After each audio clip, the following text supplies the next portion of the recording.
ચલો નિર્મળ આપણે જોઈ લે બધા અહીંયા ધ્યાન રાખો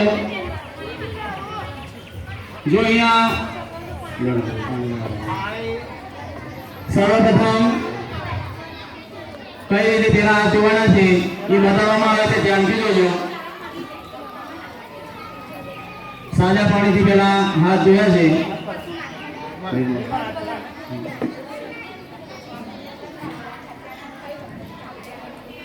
હવે બંને મિત્રો સાબુ વડે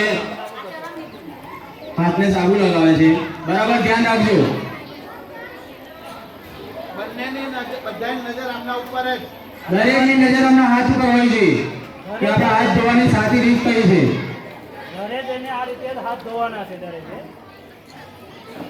ચાલો સર્વપ્રથમ પહેલી રીત છે એ કઈ રીત છે તો બંને હાથની હથેળી બરાબર ઘસવાની છે એક ક્રિયા આ પહેલી ક્રિયા હથેળી ઘસવાની બીજી ના તમારી હથેળી બરાબર આ રીતે ઘસવાની છે દરેક જણ સાથે ઘસો ચલો આ પહેલી રીત છે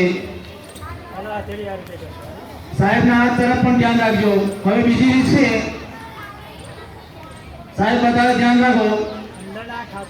અંદરના ખાંચાના આંગળીઓને બરાબર ઘસવાનું છે તમારા હાથમાં સાબુ ચોપડેલો છે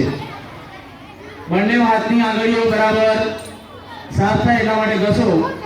આ બીજી રીત છે હવે ત્રીજી રીત તમારા હાથના નખ એમાં પણ ઘણો બધો મેલ હોય છે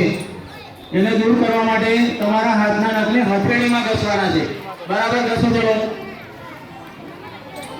હવે હાથ બદલો આ રીતે તમે ઘસશો તો તમારા હાથનો નખ દૂર થશે તમારા જે નખની અંદર મેલ હશે એ નીકળી જશે હવે ચોથી રીત છે હથેળીની પાછળની સાઈડ બરાબર ઘસવાની છે તમારે સાબુ વડે બરાબર ચાલુ રાખો તમે પણ સાથે સાથે ચલો આ ચોથી રીત છે હવે પાંચમી રીત છે તમારા હાથ અને કાંડા આગળ પણ તમારે બરાબર સાબુ વડે ઘસવાનું છે આ પાંચ રીત છે એ યાદ રાખજો અને આ રીતે તમારે સાબુ ચોપડ્યા પછી હવે ચોખ્ખા પાણીથી હાથ ધોવાના છે અહીંયા જો સાબુ ચોપડ્યો 5 જે ક્રિયાઓ હતી એ કરી ત્યાર પછી એમના હાથ ધોવડાવવામાં આવે છે હાથ ધોવો ત્યારે પણ સાબુ ન ચોટી રહે એ રીતે બરાબર એકદમ ચોખ્ખા હાથ ધોવાના